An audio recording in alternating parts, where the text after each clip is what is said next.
Hey folks, I'm here with another kind of DIY video to show you a little bit about the Blue Rhino version of the SkeeterVac SV5100. This unit can do up to an acre, on your property, and get rid of things like mosquitoes, no-see-ums, horse flies. A lot of different insects are attracted to this thing. Not so much bees, but mainly those. This is a propane driven unit. So the propane gas comes in through this regulator right here and is brought into the unit and lit up, which generates some heat and CO2. And also, believe it or not, the heat is converted to electricity and also powers a suction fan that will literally suck mosquitoes into this basket here, and also there's a sticky trap that goes on the outside, can attract those flying insects to the trap it's pretty sticky stuff, by the way, where they stick on there. It actually is pretty effective. I've owned a couple of different models of these types of traps over the years. SkeeterVac is my latest one. I did own a mosquito magnet, a couple of those units, and they didn't last anywhere more than 2 seasons before I had major problems with them. Can't get parts for them. Just like these, it's hard to find parts, but you can find parts because these parts are a little bit less OEM and more universal. They're used on deck heaters, pool heaters, that kind of thing. So important thing is to know that these traps can be fixed if you know what you're doing. And that leads me to my disclaimer. This is my responsibility. If I do something wrong, I blow myself up or I cause myself injury, that's my problem. You guys attempt this on your own. I have no liability for what you guys do, okay? If you screw something up and it causes bodily injury or damage to your home or whatever, that's on you, but not me. I'm not a manufacturer of these things. I'm not an authorized repair center. If you do open one of these up, you void any warranty. So if you have any warranty left on one of these things, you'd probably be best bringing it back to wherever you got it and getting it worked on. This sucker was made in 2016. It's been going pretty solid since then, every season. It's been pretty reliable, and but I've been having some starting and running issues this past season, and then this season it really kind of kicked off. I've got 3 of these units. 2 of them are operational right now. I've done repairs on the other units to keep them going. They're also 2016-17 vintage. This one I want to bring you along for the ride and what we do. So again, your responsibility.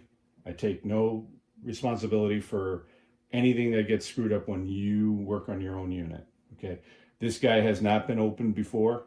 You can see the QC tab, and there's a screw here that has the sticker right over it. Has not even been opened up. So this is the first time I've opened this up since 2016, and we're going to get to see what's in it. The first thing you want to do is take out some of the easy things. So you want to take out the lure cover here, put that aside. There's also a basket for the mosquitoes. This one I cleaned out already, but I'm sure yours might be full. Take that out, just put it aside. And then there are 3 screws. There's one here, and one on the back side here. When you take off these 3 screws, this cover is going to lift up, and inside the cover on this side is a wire going to the little lights there's a little light module here that has the UV light as well as, or IR light I should say, as well as some colored LEDs in it that are powered by the unit. It's an additional attractant method of visual. So we have to disconnect that little cable, and then this whole black cover will come off. So we'll get started on taking that out. All right, so we'll start with this one. Again, never been opened before. We're just gonna go and punch that in here.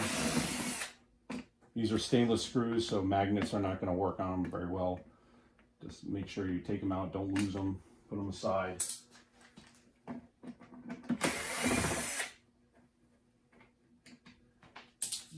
back over here. All right, so put that away. Notice the cover's all loose now. And you can see this one little tab right here. Just push that down, pull it out. There you go.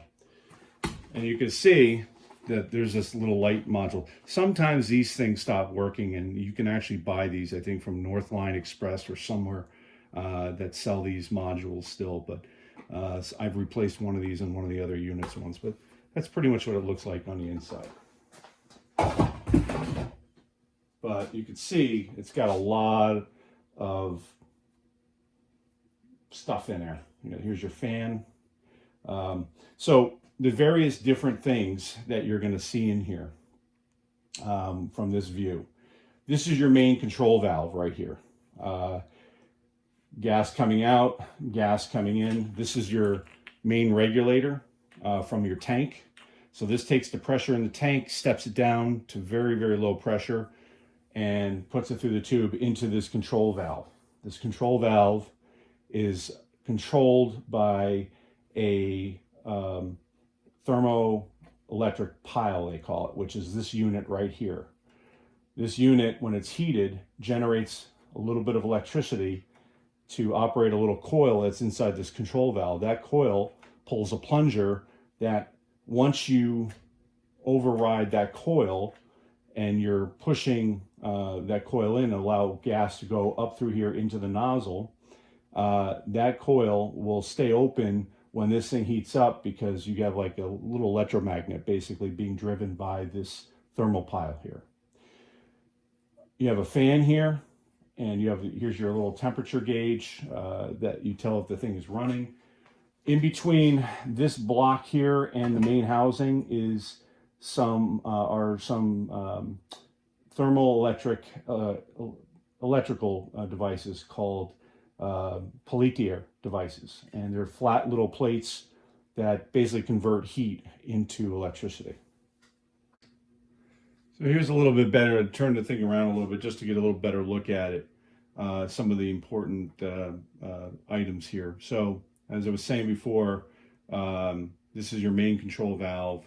This is the thermopile that generates electricity in millivolts to a little coil in this control valve that will keep the pilot open when you push this button in. It'll keep it open once it's lit and allow gas to flow into the nozzle. And the burn chamber in here is where the heat is generated. This is a clicks-on, they call it, switch, thermal switch. So if there's ever a situation where, I don't know, combustion gets out of hand in here, something's really causing this thing to get hot, or it's super hot outside, you know, like 100-something degrees, and the temperature inside this whole housing here goes up to a certain point. Eventually, you know, it may be too much heat. So this thing would automatically disconnect that electrical supply to that little coil and basically shut the unit off. It would just slam the gas shut, and whatever gas is in here would burn up, and then it would stop, and then everything would grind to a halt. As I mentioned before, this is there are these thin peltier devices. There's 4 of them. They're all wired in series to generate the voltage that you need to run the fan, the light that's connected to this guy, as well as that. Now, that's actually the only things it powers. It powers the fan and the light. Okay. This is nothing here. This must have been, at one point they had this here for some other feature that was going to need power, but it never materialized. On the other side, on this side over here, is a self-contained igniter, very similar to what you see on modern gas grills like Weber. There's a battery in here, there's a coil, and basically it creates a high energy spark. The sparker is at the top here. That actually is just a little pin that is close by to one of the walls of the housing here, and a spark jumps between to light the gas that's inside. So that's the little pop that you hear when you hit the switch. You hear tick, tick, tick, tick, tick. That's the, you know, the spark generating, but then all of a sudden you hear poof, and then you'll keep hearing the clicking because you're holding the button down, but eventually you could stop holding the button down because the gas, the nozzle's already got a flame coming out of it. And it's not like a crazy flame. It's very similar to a flame of a decent lighter. I show people this thing because this thing runs on butane, but you can hear it hissing. It's maybe a little less than that coming out of there, out of that little nozzle there. Okay, so that's all it really is. And that thing runs, 24/7 while you've got gas, and does a great job. But like I said, the reason why we're into this is because it's got to be cleaned up, and I'm sure there's some corrosion inside here. These housings are made out of cast aluminum. Cast aluminum, if it's not protected with any kind of a coating or whatever, it will corrode over time. There's also this high temperature gasket material. There's actually a whole sheet of it behind this plate here. And I've seen in 2 of my units that material actually start to come apart and actually interfere with the flame in this down lower area here. And combination of that plus maybe dirt in the nozzle, or there's actually a filter at the bottom here. Those all contribute to the thing not starting or staying lit. Okay, so we're going to start disassembling a lot of this, cleaning it up, but that's the way it works. So recapping, okay, your gas comes in through this nozzle, through this regulator. The regulator steps down the pressure from your tank, your little propane tank, into this control valve. There is a sintered filter at the entrance to here to catch any big debris, because the orifices in the nozzle and everything else are pretty fine, so you don't want to clog anything up with any foreign debris that might be coming from the propane in your tank. This control valve, as I mentioned, controls the gas to the nozzle. The nozzle is actually behind this elbow and goes into the burn box, the combustion chamber, if you want to call it. This is your thermopile, for basically the pilot, and it keeps it lit, keeps that little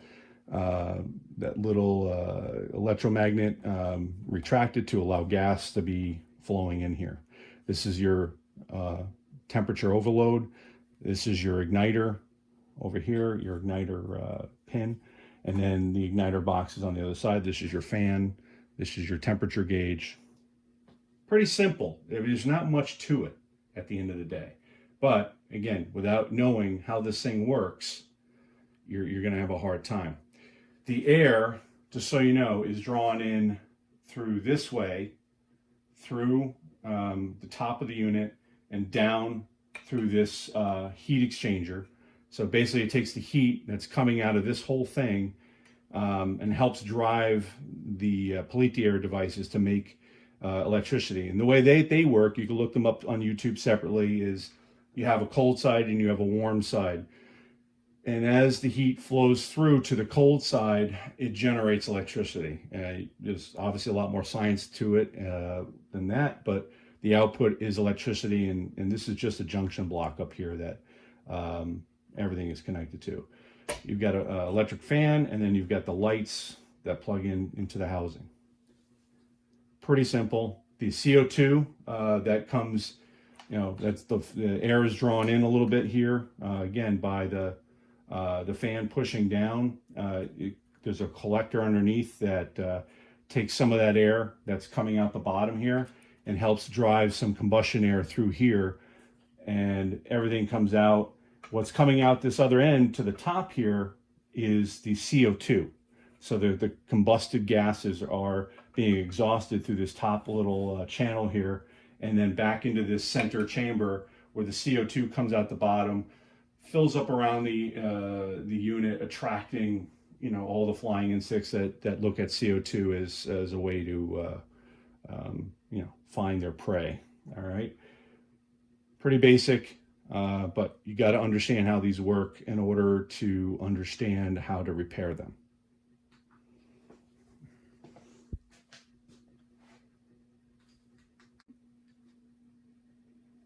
All right, let's start taking this thing apart. So let's take the fan off. Just a little clip here, pulls it off like that.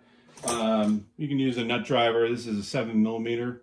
I also like to use a little tray to keep all the parts. You can lay them out, but just don't lose anything, okay? Nobody likes to have nothing left. So you just want to unscrew these little nuts on the studs. Keep an eye on these studs. They sometimes want to back out as a complete unit, but you can just hold it at the bottom at the end of the day. But these nuts are pretty small, and just unscrew them like so. You're gonna get, whoop. That's what happens when you drop it, and I'll get that a little later, or it is. And then this whole thing just lifts off. So you just lift it off, but the little washers are on top, so they're hard to grab. Again, everything, this is stainless, so they're not going to be grabbed by a magnet very easily, if at all. But you get those out and put them aside. And then the whole thing lifts right off, you'll see. Now, you're going to see is that there's going to be a gasket. So this is a brushless motor. It's a 12 volt, so that tells you that that little Peltier device generates 12 volt. It's a 0.35 amps. But keep an eye on the orientation of this thing. You know, usually it's right next to the connector here, and the label always points down. Okay, so I just put that aside. You can see some of the gasket material here. You want to make sure that you hold on to this a little bit, because I'm going to show you, you're going to have to make a new gasket. They don't sell gaskets outright for these.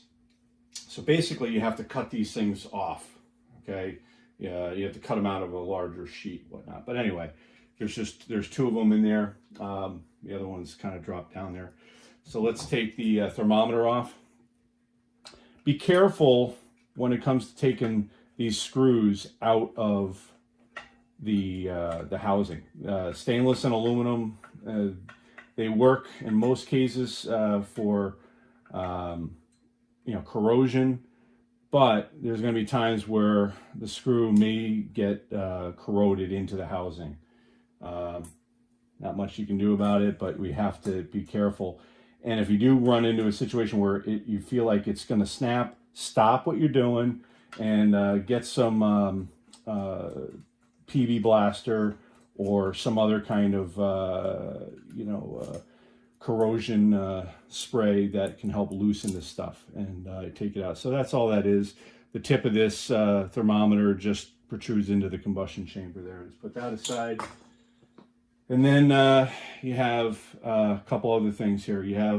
I like to take the igniter out. There's one screw at the top here. Again, just be careful. Yeah, it snaps a little bit there. And then it comes right out. So take that out. Again, we're just taking this thing apart so we can clean everything, get it all back together. The ground wire goes underneath I'll show you the tab there. So this is what the little igniter looks like. So the ground wire goes underneath, in between the housing and the holder bracket here. So the spark is basically jumping from the tip of this to the housing, and that's what ignites everything. You can see some of the combustion in there or whatever. So we'll just tuck that down behind, out of the way. All right, so this tubing assembly here, okay, which is for your nozzle here. There's a little silicone plug here. You want to pop that out, okay? There's a screw in here. Don't touch it yet, because it's easy to drop down in this housing, and we're going to be taking this whole housing off anyway to clean things. But the most important thing is the tubing here. We want to undo that. You want to use a number 10 wrench, 10 millimeter, and you want to crack it. Be very careful. This is not usually corroded, but it is brass and it is small, and you don't want to strip things. While you're at it, take off the bottom one here too. Okay, these are compression fittings, so that spins off nicely. This spins off nicely.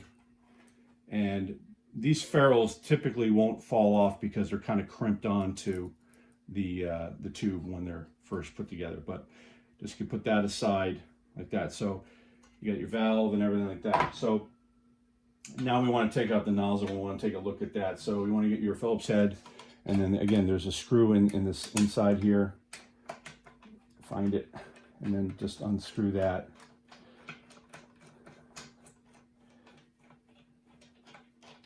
And this is where I think this screw, there we did it. We dropped it down there. That's exactly what I didn't want to have happen, but it's all right. We'll be taking off this little panel here, and the screw will be right down the bottom there. So this nozzle just comes right out, straight up. Okay, that's all it is. This is the nozzle. It's a straight hole right through. Very, very small hole here. So we're gonna put some brake clean to put it in there. I'll show you how to do that. But careful with this, do not drop it. You don't want to bugger up any of the edges. There's a silicone O-ring here. You want to make sure that that's intact. I've never had to replace one of these, but that's not your typical, black nitrile O-ring. That's a silicone O-ring. So it's designed to take higher temperature. So we'll clean that. We'll put that aside later, for later. So next thing we want to do is, I know already that these screws are ready to come out. This one here is a problem. So we're going to spray that one down. And also you want to spray down the screw at the top here to take the Thermopile out. And again, I'm using, PB Blaster. You don't want to go crazy with this. You just want to put just a little dab on there. Oh, that's a little much, but a little dab and a little dab here. It's hard to get a little dab out of these things, but you don't want it all over the place because it will make a mess. And so far so good. I like to take out the hose. So you're going to use a 3/4 inch open end wrench, and you're going to unscrew the hose. Pull this out here, and you're going to see at the bottom here there is a little, I'll dump it out, a little what they call sintered bronze filter. This sucker is pretty dirty. Can't focus, there it is. So that guy is, you can get those replacements as well. Sometimes you can clean these. It's just easier to replace them. So we'll put that aside for later, but it fits down into the, and it only goes in one way. I think it goes with a tapered side down in there, but it also fits the other side of this. Is a little flange on here that fits into the bottom of the control valve. So when we put it back together, you'll see that. Put that aside, that aside. All right, so control valve is disconnected. I don't normally do this all the time, but I will take off the Thermopile electric connection, and it's a 5/16 wrench. Just get that in there, and it just unscrews real easy. It's a little tight to get in there with your fingers. Challenge, so you just have to keep going with the wrench. Again, there's no gas coming out of this end. This is not a gas pipe, even though the wires to this feel like they may be very thin tubing. They're actually just conductors, believe it or not. All right, and maybe I'll do a segment of the video that'll show this control valve. I'll take it apart to show you what it looks like inside. It's very, very simple. Not really a big deal at the end of the day, but we'll just unscrew this like so. I have the smaller fingers. I don't have the small fingers. There we go. So that's all it is. It's just a little electric button here. You have the contact. You have the outside, which is one of the conductors, and then this insulated center unit will basically go to this insulated wire that runs through the center of this. So these two wires are separated electrically inside this little fitting. Okay. The control valve, there's a big nut on the bottom here. Just get your open end wrench and lefty loosey, righty tighty, as they say. You don't want to over tighten anything. This, and take the big nut off down here, and there's a washer along with it. So you take those two out, put those aside, and then you basically pushing the valve button in, you can lift the valve up. There you go. That's the control valve for this unit. The filter fits into that area there. You kind of see the little step in there for the little sintered filter. I will take this off in another part of the video just to show you guys the little coil unit that's inside there. And then this is just a spring-loaded valve inside that pushes into that little coil package. Very, very simple. And actually, you can buy these online. These are all made by a company called Laite, L-A-I-T-E. You can find them online. A lot of times they'll ship directly from China. They're not always configured like this, but a lot of them will use the same coil inside. That's really the only thing that if you'd ever had to replace anything, typically that would be the coil. All right. I've replaced the coil before. I've also replaced the thermopile. Those are the most common reasons why the unit won't stay lit outside of a clogged nozzle. Okay. All right. What else? So take this. Again, you want to be very, very careful unscrewing these things because you certainly don't want to snap a screw. This one's turning, which is good. So we take that like that. Just unscrew it. This screw is tinted green. It's got a very fine thread. So we want to make sure that you don't have to take it all the way out, but you can certainly back this out. So that's the Thermopile. You can see it's got, a lot of carbon on it, stuff like that. But this guy right here is what generates the electricity when that gets hot. All right, so we're getting close here to opening more up. So let's keep going.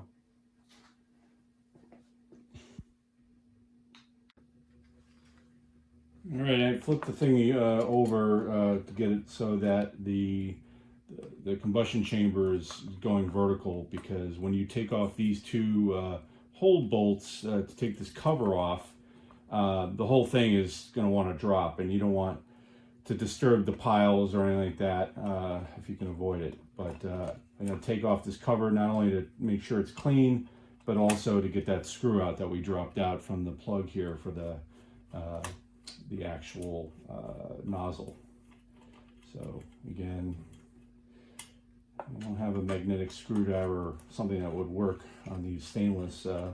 Stainless is non-ferrous, so it really doesn't work very well with magnets in general. So it drops out. And then where is our screw? Oh, it's in the screen back here, but nothing back in there. Put that aside. Most all these screws are very similar in size, or actually identical in size. So you will have, oh, here's a screw, got it. So this one here is magnetic because it's steel. You can hold it right on there. So make sure that the chromate colored screw goes to the nozzle. Okay, we'll put that aside. All right, so inside here it looks pretty clean.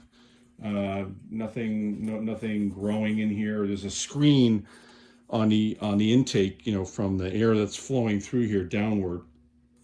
There's a screen to prevent bugs and stuff from getting up in here. This is the combustion air that goes into the nozzle area. Okay, so we'll take that off a little bit. We're going to take off the exhaust part here. So we'll put this aside for now here. So there's basically, it's only held on with basically one screw, and then it drops into a channel center here. So we just unscrew this one screw. Comes off pretty straightforward and easy.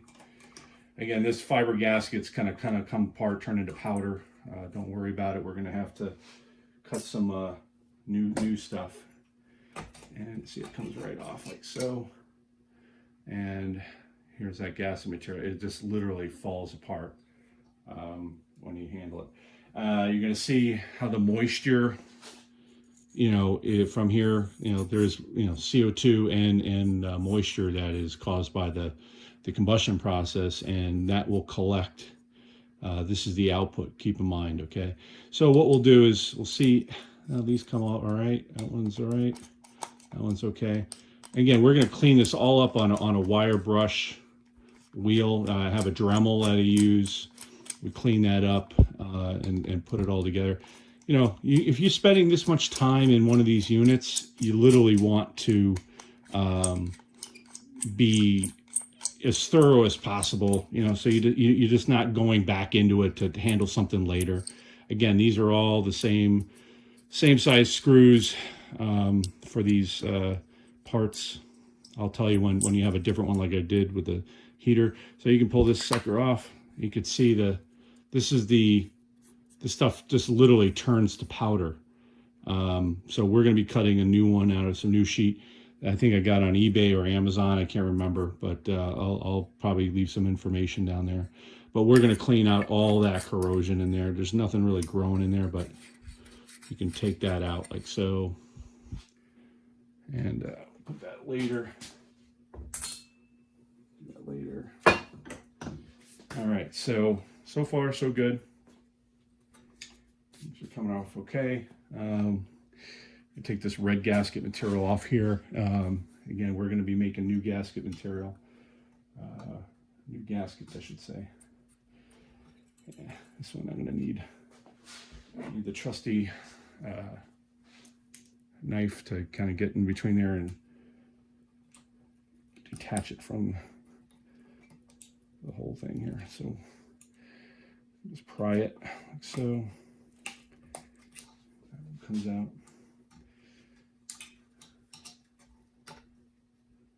These things want to stick pretty good sometimes.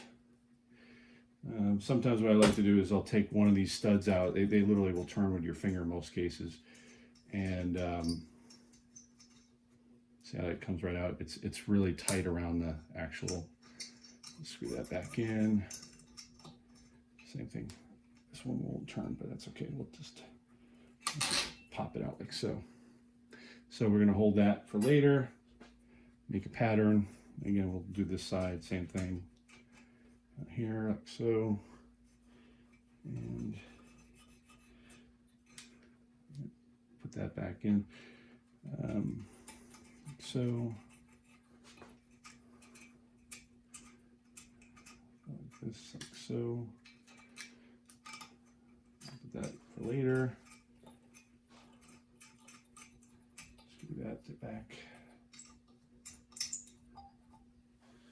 All right. So now we got to work on this guy right here. So unless I was replacing this, unless you actually have to replace the clicks, I would leave it on. There's no reason to take it off. For the main reason that it's these screws, I actually broke one of them. There's two screws that hold it in. I actually broke a screw. I had to drill it out, retap it. It was just a pain in the ass. So despite what you want to do, you should probably leave it alone. Okay. Okay. So there are two small screws here, another screw here. You want to undo these screws first, only because some of them, you don't want to really disturb this bottom box too much just yet. But you want to take them off before you take these two nuts off that hold everything together. Pay special attention to the way that these are stacked. You have two washers on top, and you're going to have some what they call wave washers. The washers are not going to be perfectly flat. There's like, I think 4 or 5 of them stacked up there. And then there's a single washer on the bottom. And what this arrangement does is it actually will adjust itself for the thermal expansion and contraction. When this thing's cold, everything shrinks. When it gets hot, it wants to expand. So when you adjust these things, or when you tighten them back up, you don't want to just bury it. You want to just take a special note of how much these things are compressed. You can see some gaps in there. They're not perfectly compressed as a solid stack. And you need to leave a little bit of, I guess you want to call it looseness, to make sure that this thing can expand and contract like it's supposed to, so this thing doesn't loosen up. This whole thing is clamped down to this bottom piece here, and in between are those Peltier devices. Okay, you see this white stuff that's on them. That is that's like heatsink compound. I may end up taking this completely off and redo. I have new heatsink compound I might put in, and just clean everything up with, you know, alcohol or brake cleaner or whatever it is that I use. I can't remember what I used last time, but it came off pretty easy. And then reapply, you know, the stuff. So, all right, so 2 screws here. Again, if it starts to get tight, just maybe back and forth. Again, a little PB blaster. Work that in, because if you don't, it's going to cause you real problems. This one here seems to be okay coming out.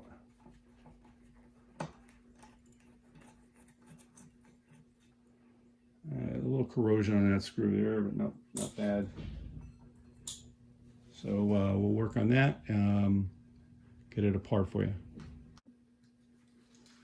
All right, so I took out this one screw, and you can see that it's actually pulled out a little bit of the thread with it. We're probably going to have to run a tap right through the hole again. So, but you want to clean that off the screw before you thread it back in. This one here, this screw right here is going to be a problem. So I think we're going to need, we may need a little heat. We may need a little heat. So I'm going to use my, and we're going to heat this up here. The boss is actually cast into the lower housing here, so we'll heat that up, and hopefully that'll expand it enough so that I can get this thing out. I'm not a big fan of how they put these together. There's no anti-seize or anything that they put on these screws, so they figured people like me are not going to want to go in and fix these things. But we're going to try to see if we can get this thing out.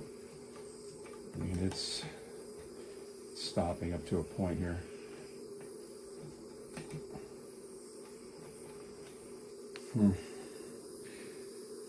You know, likey. Let's throw a little. Oops, I hate that.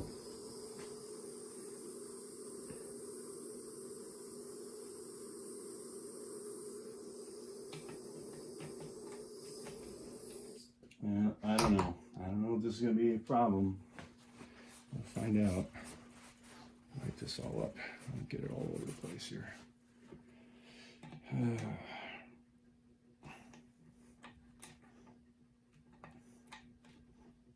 Oh boy. Oh boy. Try to work it in here a little bit.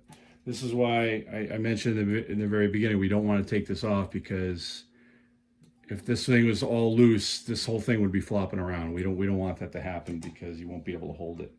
So leaving it all attached and everything kind of attached to the vise here gives us some ways to work around it here.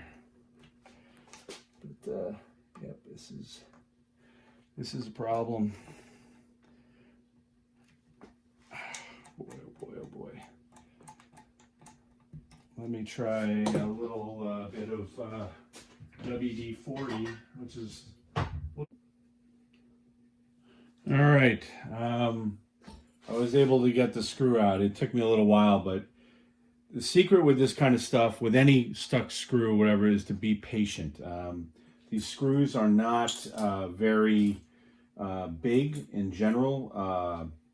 They will snap if you use a little too much, you know, strength on them. You just have to have that feel. So take your time. But what I did have to do is, instead of my little torch, I had to whip out the big, you know, brazing torch that I use for the, you know, plumbing work. Puts a little bit more heat, and I was applying heat in this area again while working it. More PB blaster, and eventually I was able to work it out, but pain in the ass. And this is the kind of stuff that literally will grind you to a halt, especially if you break the screw and you're going to have to be, you know, drilling it out and retapping it. That's what I went through the last time. But in general, you want to make sure you're just taking it easy in general. All right. So that being said, now we're ready to take off this cover and kind of see what's going on inside. Now this thing will come loose. I'm going to leave this side guy on because it goes into the casting, the lower box, lower combustion chamber here. I'm just going to be taking off the top again. Keep an eye, you know, keep an idea like how tight these things are. They're not that tight. They do come off fairly quickly. So I just unloosen. This is a 10 millimeter in general. And once you loosen it up, you'll see what I'm talking about with these washers. So take the nut again. Make sure you keep an eye on how the stack up works. Okay, so you got the two flat washers, and put those aside. And then you've got a bunch of these bent washers, and I can show you kind of what I'm talking about. It's hard to focus on this thing, but just believe me when I tell you that it's just bent slightly. And you want to alternate these. Excuse me. Woo.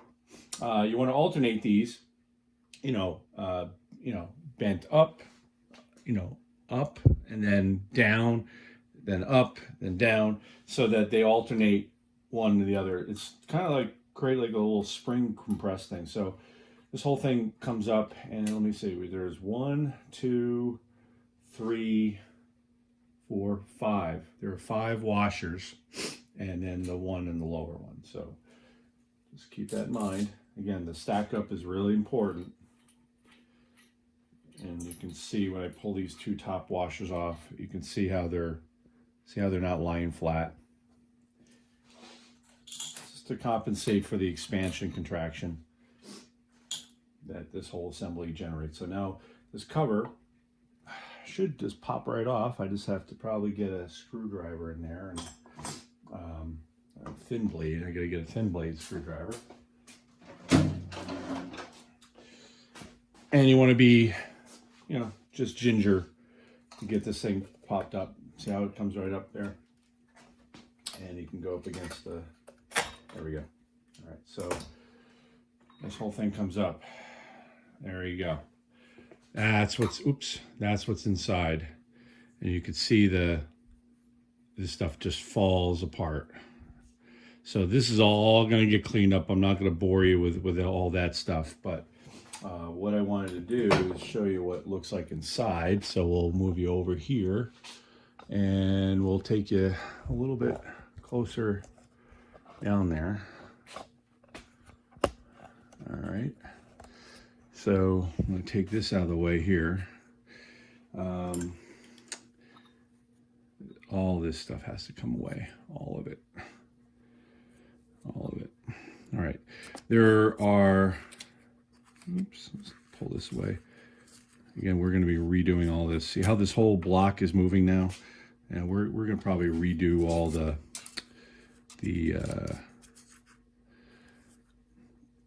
all this heat sink compound and clean it all up. I think that's the right way to do it since we have this all apart.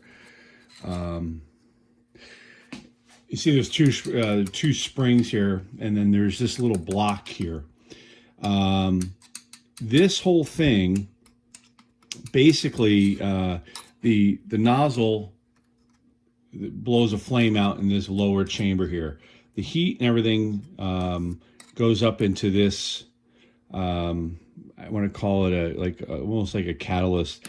I'm not sure if this is actually doing other than to collect the heat to really diffuse it nicely and keep it all. You want this whole block to heat up on one side to make the Peltier devices below it, basically be able to work. You have to have a nice hot block here. So this whole aluminum section completely warms up with the flame that's coming out of the nozzle into this area here. So you just don't want all that heat to go out. You want it to be absorbed by this block to create enough energy to create the electricity that you need for the fan and everything else that this thing is running, plus obviously creating the CO2. So the path of the gases basically go into this area, go up through this little kind of, it's not a radiator, but it's kind of like an absorber. It does heat up pretty well. And then the top side is where the exhaust comes in. It goes out this side port. And then below it goes into underneath the fan and then goes down. Okay, so that's kind of the way how the combustion gases are working. They're coming out of the fan. I'm sorry, out of the nozzle here, and then they're going through and coming up and going out. That's basically how your CO2 is created, how the heat is managed, so that the Peltiers, work properly. I'm going to go ahead and I think I'm going to take off. I'm going to take this block out so I can clean it. And so what you want to do is you want to take one of these posts off here, and it basically a 5/16 wrench will do it. Hopefully this will be able to come out relatively easy. It did last time. Yeah, it unthreads nice. So this allows you to slide this whole block out of the way. So, but again, we don't want to destroy anything here. Take your time. Things don't work. I'm sorry. Things don't work. Come apart is very easy. Just take your time, regroup if necessary, and kind of figure out, how to approach it. But this threads into the housing there. It just comes right out. Put that aside. And now this whole thing can slide. You can see how it's starting to move. Okay, so we want to take it really carefully. There you go. So whole block comes out. It's very smoothly polished on the bottom. So when we clean all that up, it'll be like shiny as could be. All right. And then on the side, we left on, like I told you, we were going to leave on the thermostat, the high temp switch. But I may take this off because actually I did just take a look at these screws and they actually do come off freely. So I may just take this off for now so I could get this thing cleaned up. I do take out this piece of this spring here, basically just comes right out. And you pull out this, and then this is a plate underneath. I'll show you all those parts once I get it all apart, but they just slide right out. I do make a mark on the side of this. I'm going to put a little, basically an arrow showing where top is. So I just kind of just write it in the side there, which end is pointing up. Now, right now this is kind of upside down, but that end is pointing up and it's pointing out. So when I slide this whole block out, this little converter to clean that up, I will put it back the way it came. So you want to make sure. And then the spring has to go in this way. Fits into a groove that's in the side here, right here, on the other side. And then this is a plate with a square hole in the bottom. It's kind of hard to see it in there, but I'll pull this all out and I'll have all the parts laid out so you can look at it. That's where your nozzle for your gas fits in there. And then here are the Peltier devices. So you've got 1, 2, 3, 4. And again, this side is the hot side, okay? And then the other side is known as the cold side. So the heat energy flows through the plate this side. Now I'm going to pop this up just to show you It's not adhered with anything, but you could see this is what they look like. They're like ceramic on both sides of an aluminum heatsink in the middle. And again, you want to look up more about these things. This is how like solid state refrigerators work. You know, like for your you want to heat, you want to cool your one can of beer in that one of those little refrigerators. It doesn't have a big old compressor in it with a refrigerant or anything. It has actually one of these things in it, or a couple of these things in it, and it runs off the 12 volt in your car or in its own power supply, and it basically makes your can of soda cold with the same kind of concept. So you can look these up, Peltier devices, and they're wall wired in series. So the output, you know, you have basically a black wire here, the negative, and you have a positive wire. This puts out a 12 volts charge, current, 12 volt DC, and powers the fan and the lights. Okay, it's pretty straightforward. I'm probably gonna, just take all these off, and you got to be careful holding on to them. This is ceramic, so you don't want to crack them or damage them anyway. There are numbers on the outside. I don't know of anybody on any of the forums complaining that they're not getting any output of these things. So they're solid states, so they really don't fail. I'm not sure, if people have had issues with them. I have never. But they're fairly reliable at the end of the day. So you want to clean this all up. You want to clean up, the combustion chamber. You want to clean up the cover. You want to take all this old, fiber gasket out. And what we're going to do is we're basically going to use the cover. Actually, we're going to use the combustion chamber as a template to trace out the new piece, and then we'll cut that out. We're also going to cut a new gasket out of different gasket material for the fan. And there's actually, if I pull this whole housing off the plastic base, I will probably have there's another gasket on the underside that is actually very brittle. Like this one, this stuff is just so, brittle in general. It doesn't really hold up very well. So I've got gasket material. I'm going to look up where I ordered it from, but to make new gaskets, you're just tracing out the outlines of the fan or at least this case on it, which I did. So there are 4 screws that hold this case to the plastic housing, and they're accessible from the bottom.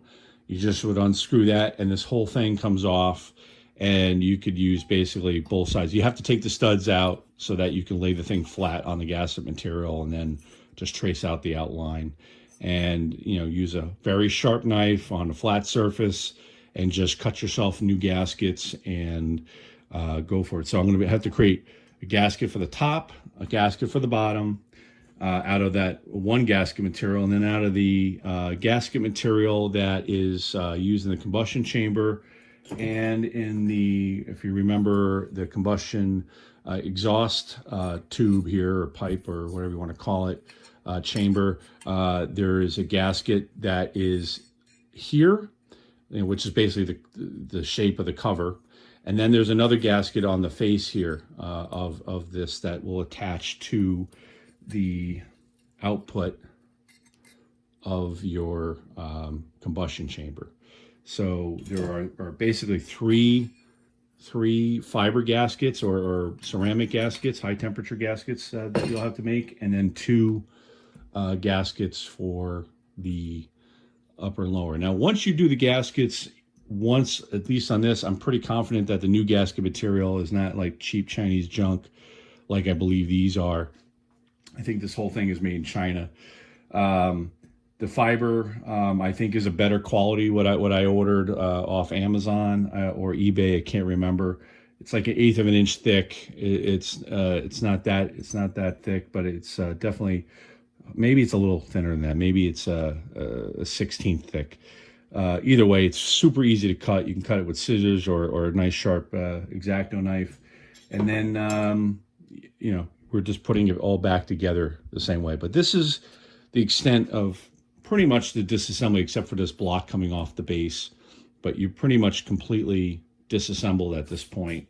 And it's a matter of just cleaning up and making sure, again, you're not doing things to damage anything. You don't want to, again, if you have any issues with screws not coming out like I did, it does take a little while to get all that out of the way and get them free.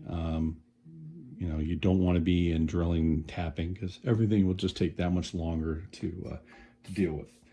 All right, so we'll start cleaning up and we'll come back. And what I did here is I marked out the outline of where these chips modules will sit. So you want to spread within that area. There's some excess area around the outside. You don't want to coat all of that, because stuff just gets stuck to it. It's not doing anything, and it'll just make a mess. So try to keep, you know, the compound in there. And then when we do the back side, you can kind of see the outline of the chips. It's just going to be the same way. You know, we're not going to do this whole side right here because it's got the outline. And again, you want to keep in the same area.